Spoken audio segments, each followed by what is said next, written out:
Florida, I believe it's Yeah, in some states actually 2 weeks. 2 weeks. Yeah, But the school is coming. school's coming up. But also before we always mention Rasulullah sallallahu alaihi wasallam. He's our example how to deal with his kids, with the grandkids, with the community, with the nationwide. The nation, yeah. The Islam came through Rasulullah and the Sahaba all over the world. Alhamdulillah. All mankind. Yeah, alhamdulillah.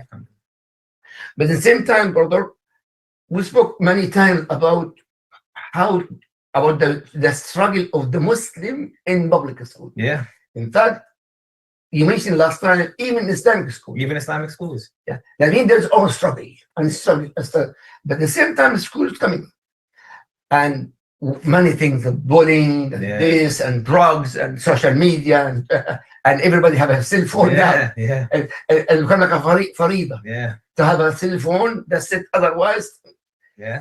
In fact, before we're going to proceed further with the very important topic, our house is when I grew up in occupation, as you know, and of course everybody poor. Yeah. But in the same time, some people rich. In the same time, alhamdulillah, I was number one in the school. Many people actually number one, they are poor. I don't know how. But at the same time, in the situation here, especially next to in the school, in public school, in Islamic school, also some people have no money for the family, have a scholarship. The doctor kids, engineering kids, people who don't have the money, they humiliating, bullying the other. Yeah, of course. We have to face this problem. Yeah, we need to learn from you. I want to learn myself actually, because I'm a father too. Of course, I'm teaching. I want to learn how to face this kind of serious problem to me. I'm thinking, why? Because when I was a kid, those people tried to beat me. Yeah, pick that. But at the same time, I fight. I fight. Sometimes my father had to come to school and fight. I fight. I break also because I do karate. So I learned this how to defend myself. And anybody bullying in the school, I boom. Well, you're right, and you have every right to defend yourself. They defend, yes, but sometimes somebody told, oh, this you are poor, you are this. I cannot handle it. Yeah, I'm talking about myself. Yeah, and in fact, a lot of our kids, when I speak about this, I look at myself. I did the same thing. Yes, I'm more than 60 now. But what do you think, Brother Muhammad, about this? It's something that's been happening for a long time, right? It's not new. Okay, you make me happy now. Yeah, bullying is something that's been happening. I mean, you said you're over 60, and how long ago was this bullying to you? This is a long time. I grew up with this. Yeah, so we know for a fact that this is nothing new. This is something that's been going on for generations of generations. Our kids in the school, public school is more. Well, you can say it's in public schools more. We can say it's in Islamic schools more. It's happening, right? And so one of the things I try to explain to children, kids, teenagers, parents is you're not going to be able to stop the bullying. No matter how many times we go into the schools and we talk to the kids and we explain to the kids, hey, this is bad, this is haram, or this is wrong, or this is, you shouldn't say this, you shouldn't do that. There's always going to be a kid in some school that's going to be the bully, right? It's either the bigger kid, it's going to be the dumber kid, or it's going to be the kid that doesn't have good parenting at home. There's going to be some kid somewhere in one school that's going to have to be bullied, have to be a bully, right? So some of the things I try to explain to the parents is if the only way you're going to be able to really build up that your son or your daughter to resist that type of bullying, right? To be able to handle that kind of bullying is to really instill confidence in our children, right? Teach them how to be confident in themselves and who they are. Because you're going to have people make fun of me because of my big nose. You're going to have people making fun of me because I'm short. You're going to have people making fun of me because I wear glasses. There's always going to be somebody making fun of something. And black also. Oh, black, white, Arab. You look like this and you look like that. You're Asian. You're this. It's always going to be some type of bullying that they're going to make fun of anybody. Even the prettiest person or the handsomest guy is still going to be bullied. Why? The majority of the time, it's either they're jealousy, or their lack of confidence in themselves, and they're trying to portray that on somebody else, or they just don't have the right parenting at home. to teach them what they're saying and what they're doing at home. Yeah, think about it. You said, you're poor or you're rich, and we have to have I think we should have a whole session on the definition of success, right? What we define as success, rich or poor, right? Because you go overseas and you see how people live over there. They're not living in mansions. They're living on top of the rooftop, drinking tea and looking at the stars. And they're the happiest people in the world compared to the people here who think they're rich because they have the nicest car, the nicest house. And then you look in their house and they're miserable. I mean, how many times have we seen this, right? We've talked about this on how many occasions where, we see the opposite of what people look on the outside or what people show on the outside. I grew up, actually, we are 8 from my father, from my father.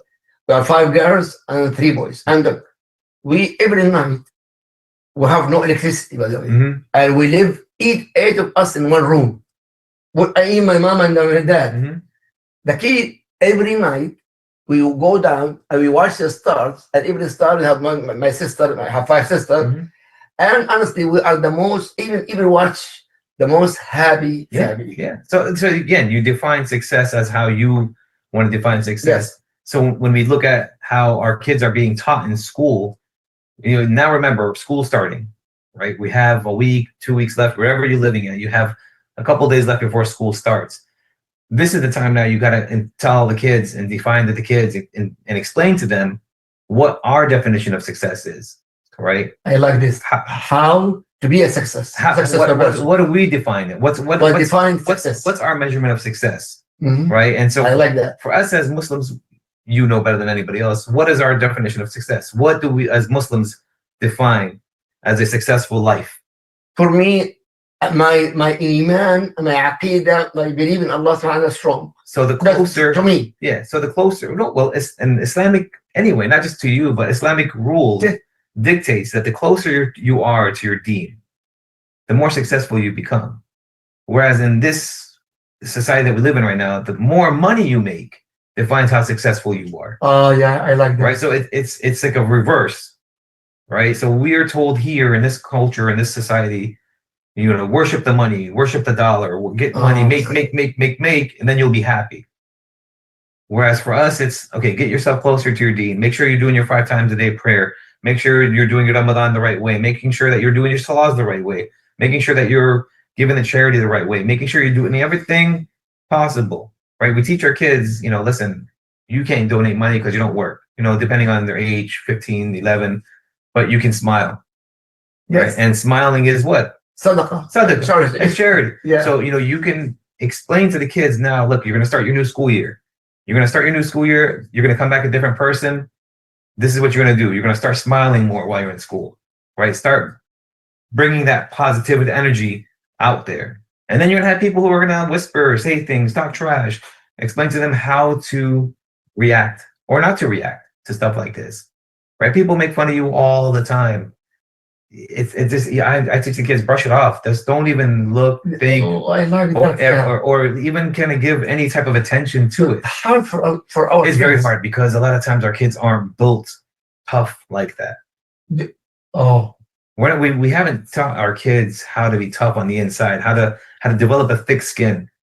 Let's say, for instance, you got a bully talking trash about you. For me, it was always humor, right? I always used humor.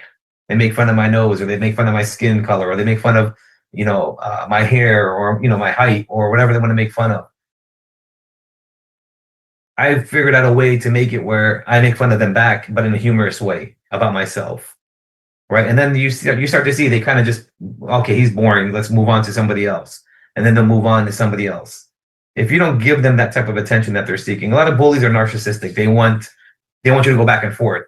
Yeah. Right. They want that. They want to argue. They want to fight. They want to go back and forth until you say something too strong or too harsh, and then they get upset. And then next thing you know, what's happening? Especially the boys, from the girls, to say I am the one. Yes. Yeah. Mostly. Mostly, man. Guys want to show that they're the man. I know. And actually, some girls too. Girls are vicious. Girls are vicious. They are. They're very vicious girls, and they bully. They do the same thing, and they want to show their friends that they're stronger than the other girl, and it's all about what you want people to see, right? For us, we don't care about what people think. Yes. And one of the things I explain to my own kids is I don't know I don't want you to think, care about what people think about you. As long as you're good with who?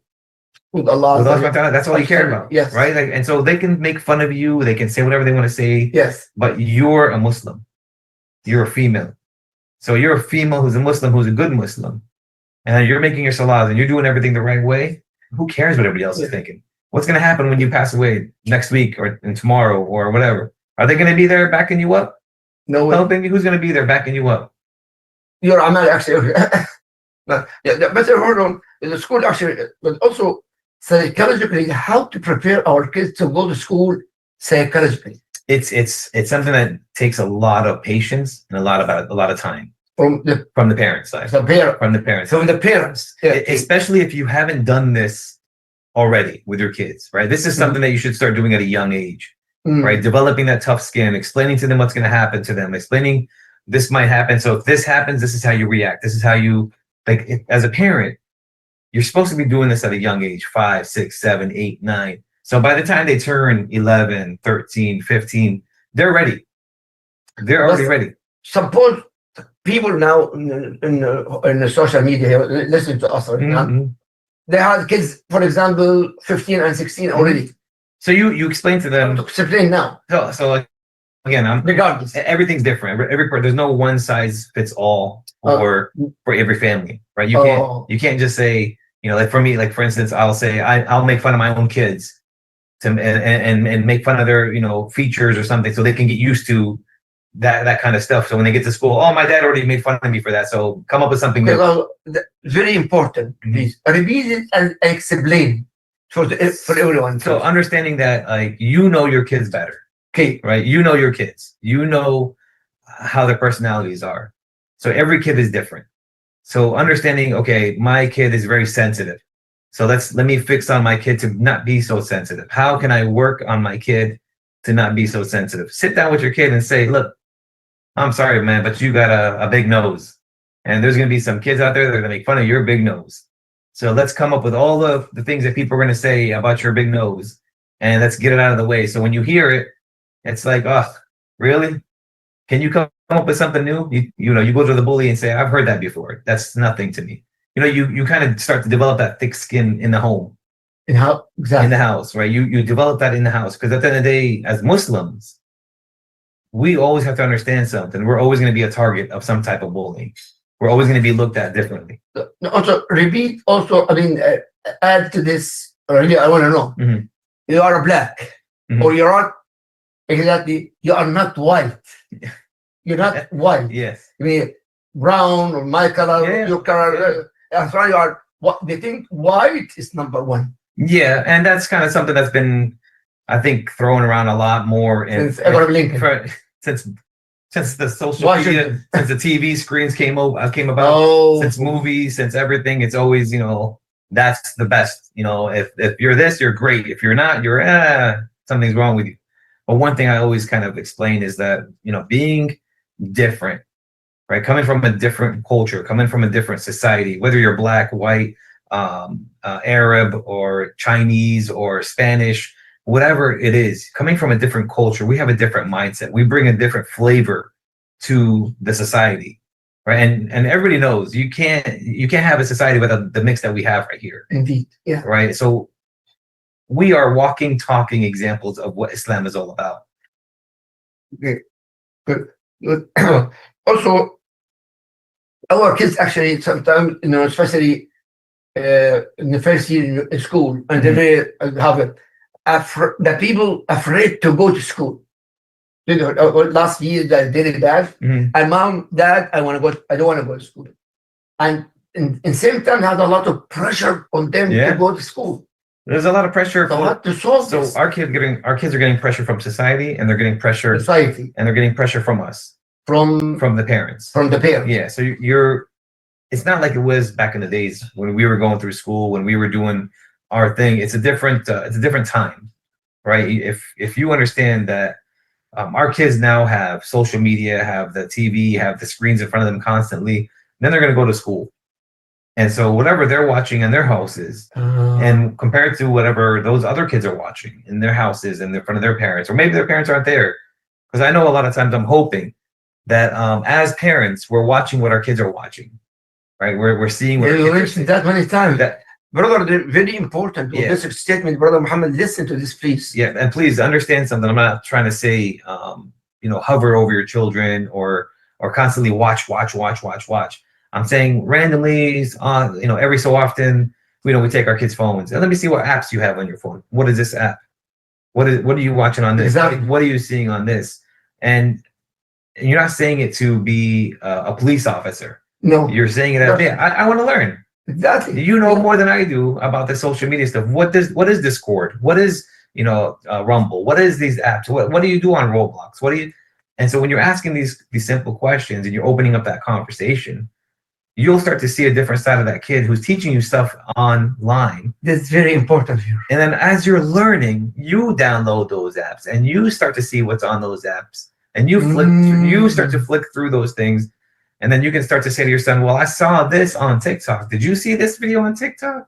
Well, yeah, I saw that. But okay, well, let's talk about that video, because that's something that we don't do as Muslims, or we don't portray this, or we don't say this, or we don't talk like that, or we don't move like that. I like that. You start to engage your kids, and that communication, yes, and understanding, and you're letting your kid teach you what's on there. But what ends up happening is, as much as we want to keep the social media away from our kids are going to go to public schools. Right? And our kids are going to go to Islamic schools. And those kids maybe don't have parents that are doing the same thing you're doing. So those kids are seeing, watching, and learning from these social media posts that they're looking at, while your kids are just wondering, what is this? Same thing about social media. Social media, you mentioned before, and now I'm going to say more. Because I know some kids, actually, they left the Islam because of the social media. Yeah. Not only that, they're making fatwa, halal, haram. No, they put the whole family in deep trouble because of social media. You have people that are out there that are really, it's very scary out there. Our kids, if we're not engaging our children, if we're not talking to our kids, if we're not having these continuous conversations, talking to them on a daily basis about what they're seeing, because we're the ones that are going to be the ones to say to them, yeah, I see that guy who said this about Islam, but that's not true. Let's open the Quran and see what it says about what he's talking about, and I'll show you that this guy's lying to you. Because a lot of times when you hear these kids who are leaving Islam, they're leaving Islam for the wrong reasons. They think, oh, I heard this guy on TikTok, he said that Islam says, this and this, so I don't want to be a part of a religion like this. This is haram, my guy. This is bad. Why do I believe? And so you have to talk to your kids and say what you're hearing or what you're listening to. And this is to the children too. Like hopefully there's kids watching this. Talk to your parents and answer the question and ask them the question.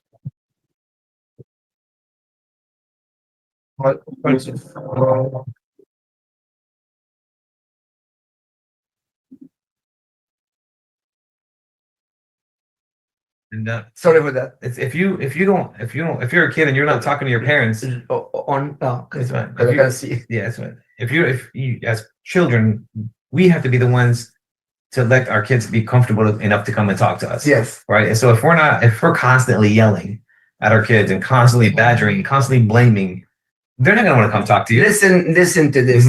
Again, please repeat again for everybody to listen to. It's important. Understanding you want to make it comfortable for your kids to come talk to you. Okay, number one, you need communication, you and your child. If you're the kind of parent that's a constant yeller, yelling, at your child, screaming, male or female, doesn't matter, because kids the emotions are basically the same at a certain age. If you're constantly yelling, if you're constantly and give names and cursing or saying these things to your children, they're not going to want to come and talk. There's no way. Who are they going to talk to then? It's strangers. Yep. And we have so many strangers on our phones. Oh, many strangers in our cell phone. On our cell phones. We used to tell our kids, don't talk to strangers, right? That's what we used to tell our kids. Don't talk to strangers.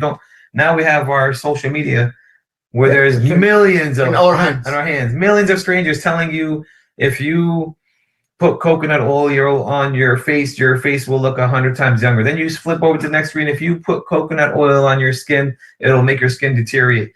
You have to, so it's like the kids are getting so many different opinions and professional people talking to them and telling them Then you have a professional Muslim who's now an ex-Muslim who says, I left Islam because it says Prophet Muhammad was this guy who did this and who did this. Yes. And how many times have you seen this before? A lot of times. But a lot of people that were destroyed the Islam in this social media. Yeah. And again, I explain to the kids, especially our kids who are in Islamic schools, who are leaving Islamic school to go to a public school, right? Because I know in this area we have 8th grade Islamic school up to 8th grade, and then they kind of go over to the high schools, and they leave this little bubble of Islamic. It's okay. They leave this bubble of Islamic knowledge and love and care. Then they go to the bigger schools where I try to explain to them, you're going to see some stuff that you haven't seen in Islamic school. Be prepared. And for the 8th graders, I do this. I prepare them and tell them the truth, because I do go to the schools. I go to the public schools and I see these things. So I explain to them, you're going to see kids picking on kids. You're going to see fighting in the middle of the lunchroom and nobody's going to stop it. You're going to see stuff in the bathroom, that kids doing drugs in the bathroom and kids doing stuff in the bathroom that you don't see in Islamic school. Be ready for this. Avoid those areas. So I prepare these kids. And then I hear towards the end of that year, when they go into 9th grade and they're going to 10th, they see me in the masjids and they say, brother, everything you told me about 9th grade was true. Yeah, right. Yeah. Was true. And alhamdulillah, you told me, because I was prepared to leave. I was prepared to walk around. I was prepared to walk away.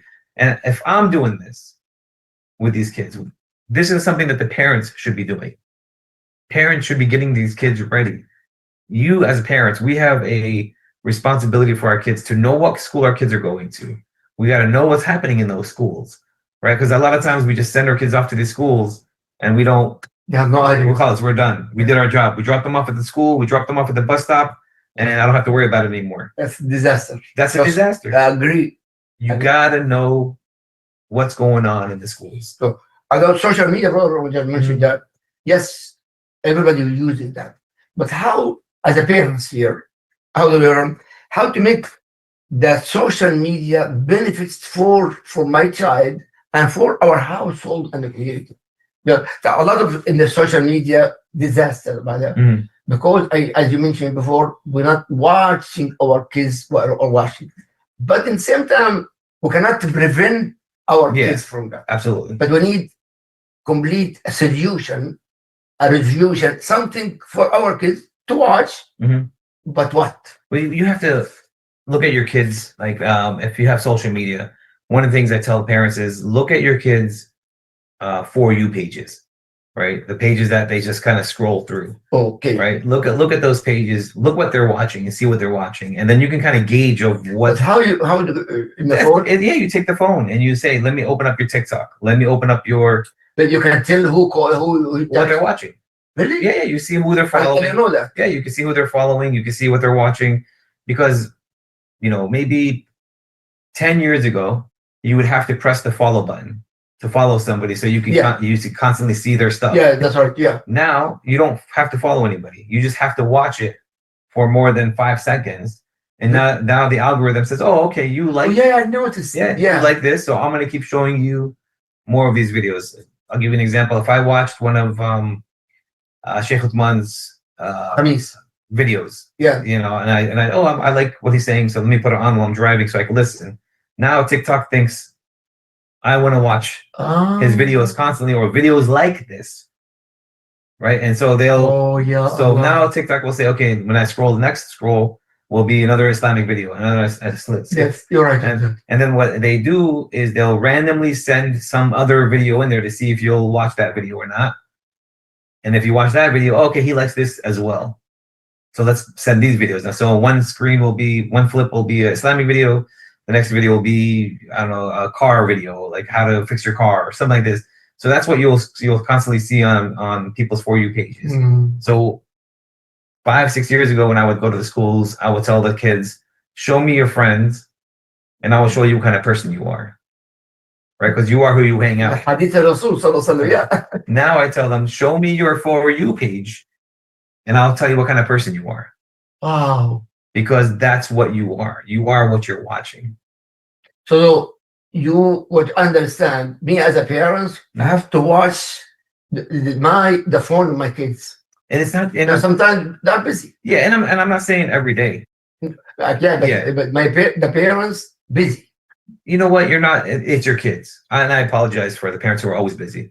I get it. We're working. We're hustling. We're trying to make money. But you have to have time. You're the one who decided to have kids. So you have to make the time to say, okay, let me raise some really good, strong Muslim kids, right? Because at the end of the day, that's what we believe in as a legacy for ourselves. Yeah. They're gonna carry your name. They're gonna carry everything about you when we die. What do you want them to carry? Exactly, legacy. Your legacy. Yeah, but some parents didn't know that mean their kids are bullying. Somebody bullying them, bother them in school. Mm-hmm. The kids sometimes afraid to speak. But how do you know my son? Some people are bullying my son. And this is again where it comes down to how do you communicate with your kid on a regular basis, mm-hmm. or on a regular daily basis? How do you communicate with your kid? Because there's parents, there's houses where you know as much as I do, when we go into these houses and we hear the way they talk to each other, the parents to each other, the husband and wife, the way they talk to each other, the kids, the way they talk to the parents. When you see that, and of course, when we first come in, it's always nice and they're always so, perfect, right? And then, you spend 30 minutes, 40 minutes, then you start to see different. They're different, right? Because they can only hold that fakeness for so long. There's a time. For 30 minutes, 40 minutes, then the real truth comes out. And then the next session you come in, it's even worse. So you can see that happening. And then if you're not giving your kid a chance to communicate with you in a positive way, they're not gonna want to tell you anything. So again, as a parent, if you're not talking to your kid, then the next best thing you can do is go to the school and say, how is my kid doing in school? How are the kids treating my son or my daughter? And you'll see some of the teachers, okay, well, this parent looks like a concerned parent. I think one thing parents don't realize is if you're not going to make an attempt to talk to the schools, to talk to your classrooms, to talk to your teachers, they're not going to make an attempt to talk to you. Indeed. Unless something drastic is happening. Unless there's a problem. Yeah. Yeah. But at the same time, bullying actually online. Online bullying. Social media. Yeah. And I'm glad you said, because we just actually left. We have a crime center that we have that we just did a tour of, and we has a bunch of kids, and we explained to them, kids were not asking questions, so I was asking the questions during that time, and because they were nervous, they were shy, or whatever the case may be. So I said, one of the questions I always get is the police always watching our conversations? And the guy explained, he said, we don't have time, the resources to listen to all these students' conversations and all these kids' conversations. But what we do have is AI. And we do have terms and little pop-up words and little flag words that we put flags on. So if a person says this or a person says that, we know, okay, we got to watch this person and see what they're saying. So the AI will pop up, say, hey, this Dermali said, this. We have to make sure that we watch Dermali for a couple of weeks, see what's going on with him. Is he a threat? Is he not a threat? So the police. The police. But can parents do that? No. So this is where, again, it comes into play where you got to be able to take the phone from your kid. One of the parents came up and said, well, I give my kid privacy. A lot of parents say privacy. And I couldn't help but smile and laugh, because I know this kid. This kid is 10 years old, 10 or 11 years old. I think he was 11 at the time. What kind of privacy does an 11-year-old need? Exactly. You're the parent. You're making an excuse. I'm giving my kid privacy. No, that's a way of saying I'm too lazy. I'm free. Yeah, my child is free. My child's free. I trust my kid. And I said, it's not about your kid. It's about who's talking to your kid. Yeah. They mean whoever following and they are watching or speaking with. Exactly. So we have to watch our kids in that, that especially the child. Especially, anybody who's, on a cell phone or on any type of social media platforms. Also, a lot of kids actually have so self-confidence. Yeah. You don't have pick-up in that thing. Yeah. But a lot of you don't have self-esteem. Yes. What? But it's a problem. It's a big problem because, and again, it's bigger now than it was before. And wow. And it's what amazes me is, with all the intelligence that a lot of the kids have, they're really smart. Kids are really smart. They know And because they do it themselves, they know a lot of the times the social media, 95% of the time, it's filters. Yes. Right? It's filters. You mentioned that filters, but how it can make me and you look good. We are good. No, we are Muslims. No, look good. We look good. But we have this knowledge that we know that whatever we're watching is most likely fake. Most likely fake. But the kids still think, oh well, I gotta look like this in order to be confident in myself. I have to have this kind of body, or I have to have this kind of beard, mustache, or I have to be like a girl. I have to dress like this, because if I don't dress like this, then nobody's gonna look at me, or I'm gonna be ugly, or I have to wear all this makeup, because if I don't wear makeup, and it's amazing because I talk to these kids and explain to these kids, and I said, it's filters, right? That picture probably was only 5 seconds, and then that person's miserable for the rest of their life. They're not really that happy. Yeah. Right. And it still plays with their head because they see it so much. I want to say, yesterday, brother and sister, I was in the hospital. Oh, by the way, I'm not a pirate. Yeah, he was trying to steal my ship. No, I got a problem. The lens in my eye yesterday moved, so unfortunately I cannot see my right side. So inshallah, after tomorrow. I went to the hospital yesterday for my eye until 3 o'clock in the morning. I saw at 2 hospitals. Every hospital, I say one girls I come to the hospital and young, and a lot of makeup in their faces, a lot of makeup, and not only that, their the eyelashes big like this, like a lion or like something. Camels. Well, what is this? How I believe those kind of people have a low confidence and self-esteem. Yeah. Absolutely. But if our kids doing, I didn't see Muslims doing that. But if our kids doing this, you don't see Muslims. I've seen Muslims doing this. Really? Yes. Yeah, but how to? They wear hijabs and they wear so much makeup and because again they're so their mindset is so flipped that because of what they're watching on the social media platforms.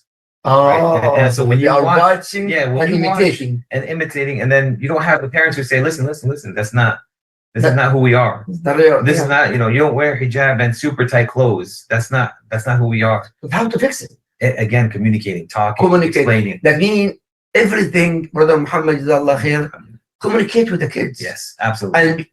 But in the same time, with no force. No. It's no force. It's you're talking and you're explaining with genuinity and love. Right? We have Allah said that in the Quran. Yeah. وَجَادِلْهُمْ بِالَّتِي يَحْسَنُ. Argue with them in a very gentle, nice way. Absolutely.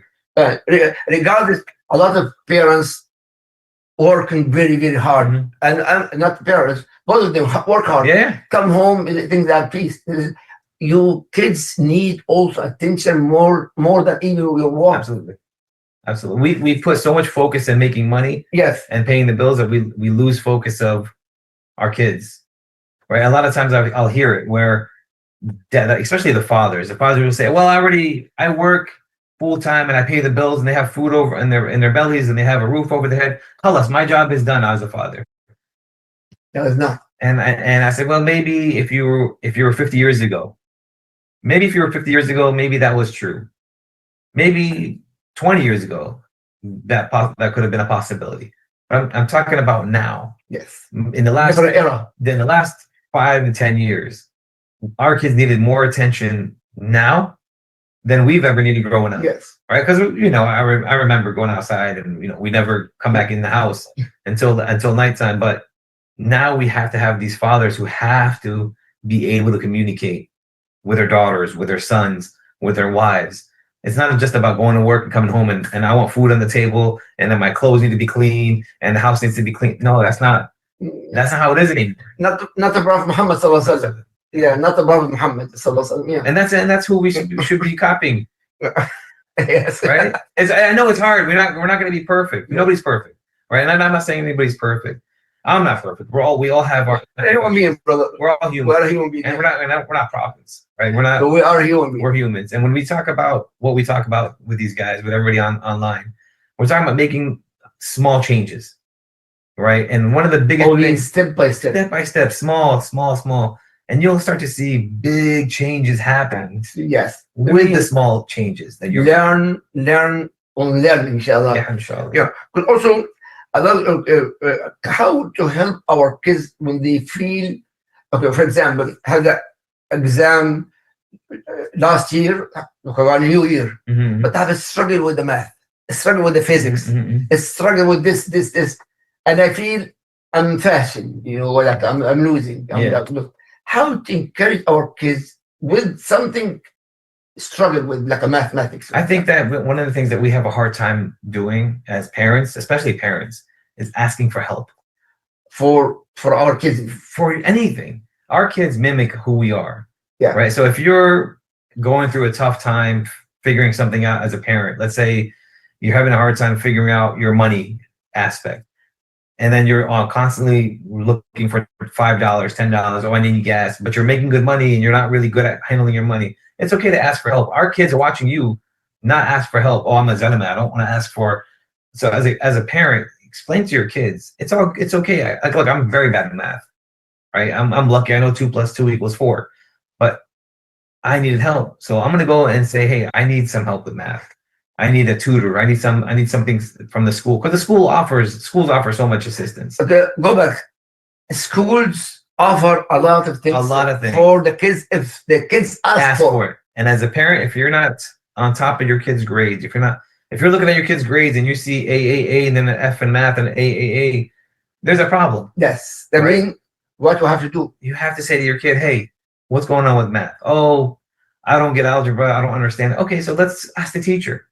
Let's go to the there's steps, right? There's steps. Hey, listen, my kid's having a problem in math. How do I fix this? Oh, well, listen, I have an after-school math tutor group that he can come to. Most likely, of course. Plus, email. Every child have an email.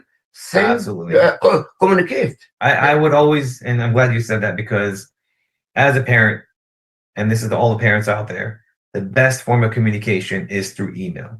Email becomes a documented. Document that you're trying, right? And if nothing works, you can always take those emails and say to the principal, look, exactly, I've been trying to ask for help. Please, very important. Repeat it again to everyone, please. Email is documentation. If you're communicating with your teacher verbally, or you're going to the schools, it's not enough. Emails are going to be your concrete evidence that says that you've tried everything. And mostly the teacher will reply back before their position in the school. Yeah, if you look at the School of Code of Conduct, right? For your specific county, every county has a different code book. You'll see it'll say if you email a teacher, they have 2 days to respond, 2 school business days to respond. Or 1 business day, or 3 days. It depends. Every school is different. Every 1 or 2 maximum. Yeah, something like that. So look at that stuff and say, okay, well, I emailed this teacher on Monday. It's Thursday. I still haven't heard back. I'm gonna send 1 more email. You don't hear back until and by Tuesday of the next week. Okay, now I'm gonna go and email the principal. You're gonna email the same email. You're gonna forward it to and listen, I've been trying to reach this teacher. And that's when you're going to start getting responses. Yes. Right. And look, it's okay to be that parent. It's okay actually to ask for the help if you don't know how to fix the problem at home. Yeah. If you're a math teacher and you can help your kid do math, go for it. Okay. I will say one more thing. I'm sorry, but I'm glad you brought up math, because there's not a lot of us that are really good with math. Right. A lot of people don't like math or don't like numbers. If you're a Muslim brother or sister who is a math teacher or great with math, and your business relies on math, and you want to offer some services to your message or to your local community, go to your imams, go to your masjid and say, and say, listen, my name is Muhammad. I have Thursdays off from work. I want to donate and give my time. If anybody needs math, listen to this. Yeah, it's very important. It's very important. Yes, don't be shy. Like, use your skill sets. Maybe you don't have a lot of money, but you have a skill. And if your skill is math, please, I'm begging you, because I could have used it growing up.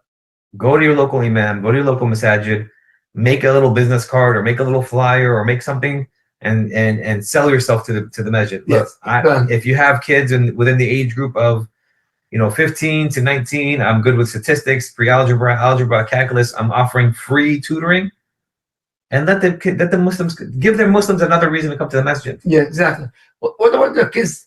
It said not elementary school. I mean, not the first school in the school. Oh, the kids not running in the first school or the first year, the 5 years, 6 years. They love to go to school. Of course, it's fun. But after that, some kids, oh, I hate school. I don't want to go to school. Yeah, it's their experiences, right? Whatever they're experiencing. Yeah, but how to fix it?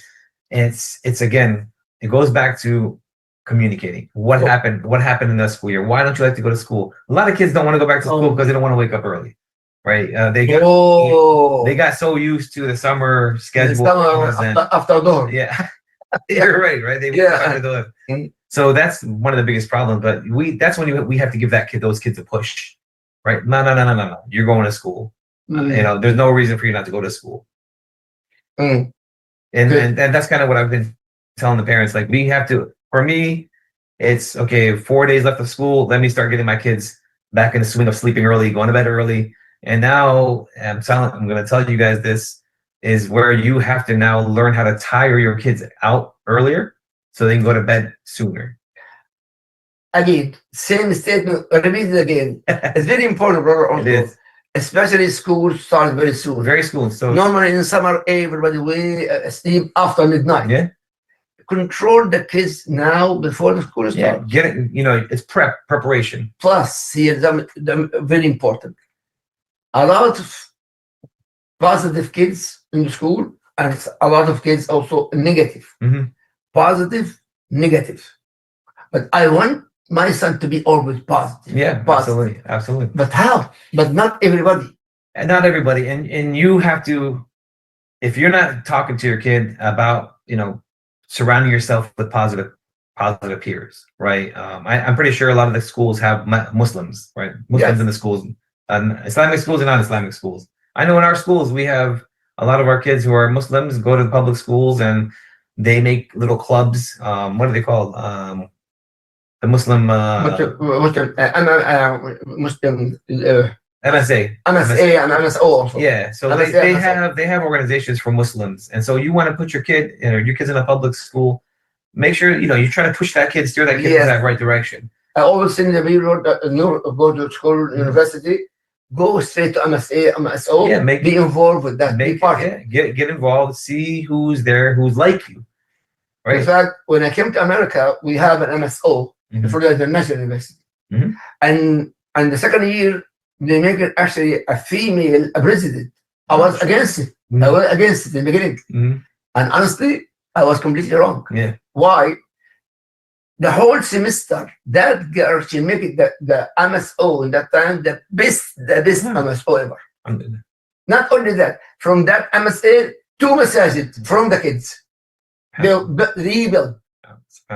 So my point, regardless, we want our kids to be involved with the MSA, Muslim League, or MSA and MSO, both of them, will be involved, even in public school. Even public schools. And I think they usually start at 9th grade. I think 9th grade of the high schools is where they start doing the MSA. So once you get our kids involved in the high schools, you want to push them and steer them into the right area, right? Into the right direction of who you want to surround yourself. Because we can't be with our kids 24/7. Oh, if not, it started.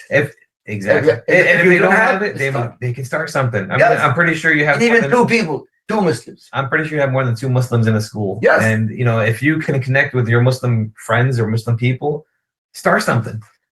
Now in the summer, that's very important. In the summer, a lot of our kids, of course, as we mentioned that before, addicted to the phone, to the laptop, iPad, and so on, social media, TV. Absolutely. Yeah. But school starts now and become like addicted. Yeah. And again, addicted. And because I know some people they have a problem with the parents. But we cannot force it. Boom, stop. That's it. No. There's no way. So how did alcohol become prohibited in Islam? Well, so it was in Mecca first. And then actually Allah said in the Quran, do not drink when you are praying. Okay. And then after that in Medina, Allah prohibited completely. So it was a gradual 3 steps. Yeah, it was a gradual stop. Yeah. Because Allah knows that if you take something from somebody immediately, though us humans, I like that. Allah knows. Okay. Allah knows is better than we know ourselves, right? So Allah knows. Okay, these guys are addicted to alcohol. They're addicted. Any addiction is an addiction. Doesn't matter. It's alcohol, social media, drugs. We know vaping. We know. Now science tells us taking something away from somebody immediately is going to be a disaster. Yes, but how? But so, in Islamically speaking, we know through Islamic knowledge and the hadiths in the Quran, we know it's a gradual process, right? So now is the time where, okay, we have a week left, we have 2 weeks left.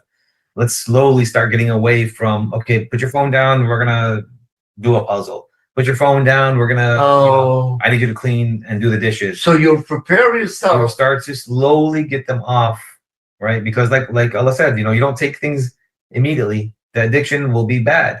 Okay. The results will be terrible. Some states, they're very good here. Some states, they prevent the kids to have the cell phone inside the classroom, period. Absolutely. Yeah. And the kids make an uprising, even parents. Yeah. Even why? Because everything, question, answer, this is online. It's all online. You just put your phone on the phone and it tells you all the test answers. But if there is school, of course, there's the best school. I believe that the best school is supposed to know kids with but if our kids, okay, now to stop our kids to be addicted, especially the school start. But we need an advice from you, Brother Muhammad. So I stop watching the Jazeera channel, boom, boom, boom. So you have to understand that right now our kids' times are not filled. Not so. Yeah, our kids have way too much time on their hands.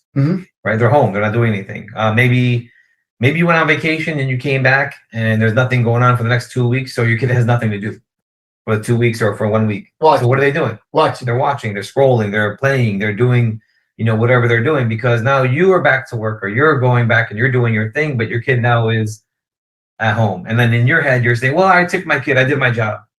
I took my kid and we traveled and we did everything.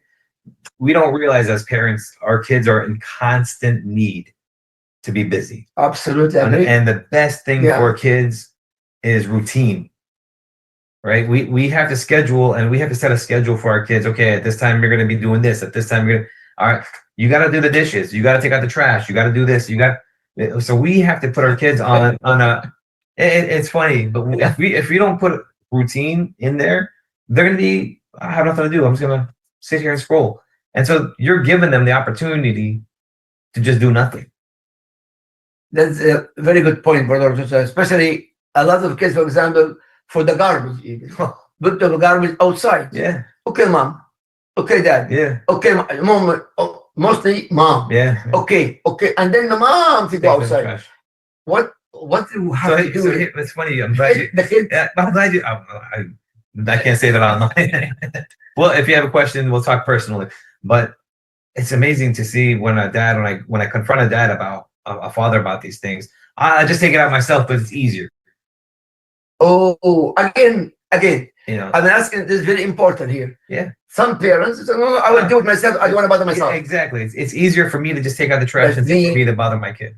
I teach my kids to be lazy. Yes. And do not ask. Everything. Kun fayakun. Be or be. My dad will do everything. My mom will do everything. I just don't have to. This statement is very important statement. Yeah. My mom, my dad do everything. And I don't what about me? Yeah, and I don't have to because they eat and drink and that's it. And that's it. And watch social media and play video games. لا حول ولا قوة إلا بالله. اللهم اهدينا جميعا يا رب العالمين. SubhanAllah, I have many questions here.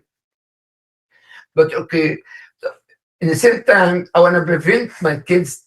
Somebody have a point again. Why? Because I hear this a lot. To prevent my kids to be bullied by somebody bother them in the school, especially in high school with the football team with a T-shirt. Oh, I'm a hero. Yeah.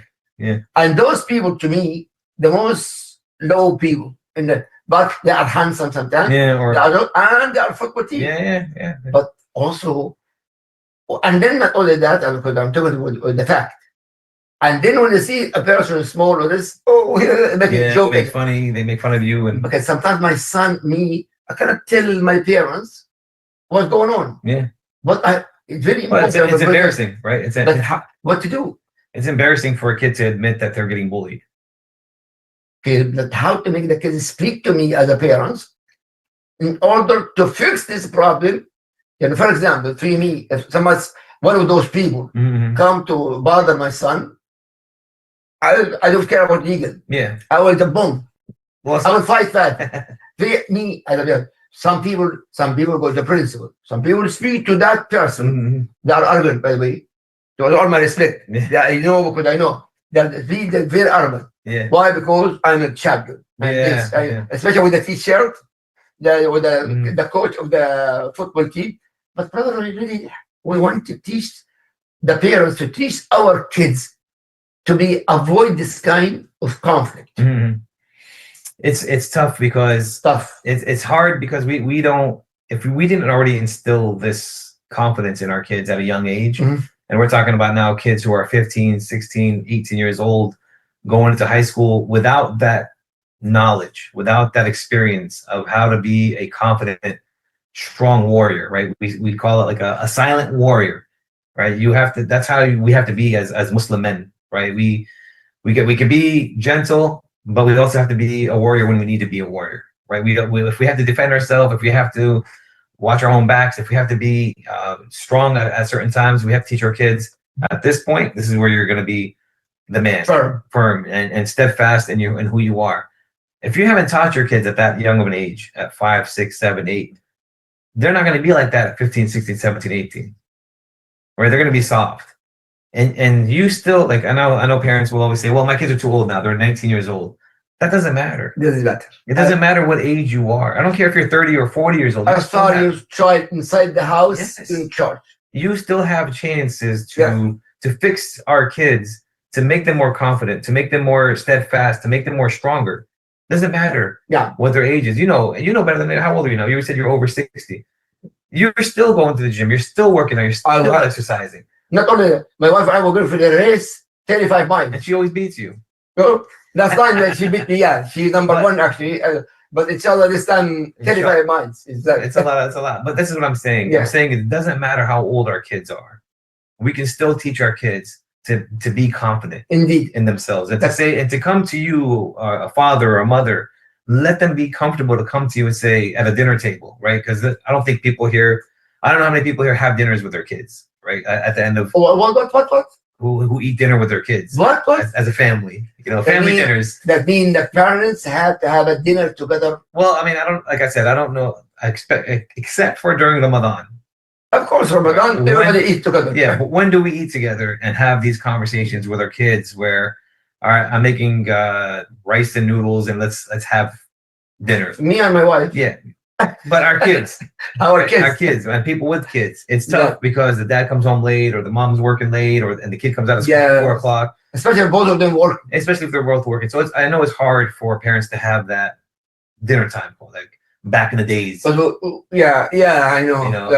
But you should have this. We should, and honestly, it's one of the things I really kind of tell the parents that I'm having the counseling sessions with is, when is the last time you had like a sit down dinner together?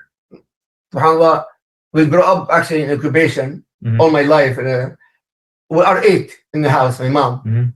At breakfast, 8 of us, my father, my mom, we have to eat together. Yeah. In night time, same thing. Except when you come back from the school, everybody different school. We're 8. Yeah, of course. Yeah, but But you set a time. Yeah. You set a time to have that dinner together. Yes. Then my mom is the farida. And again, you're coming from a different time frame, right? You're coming from a different era.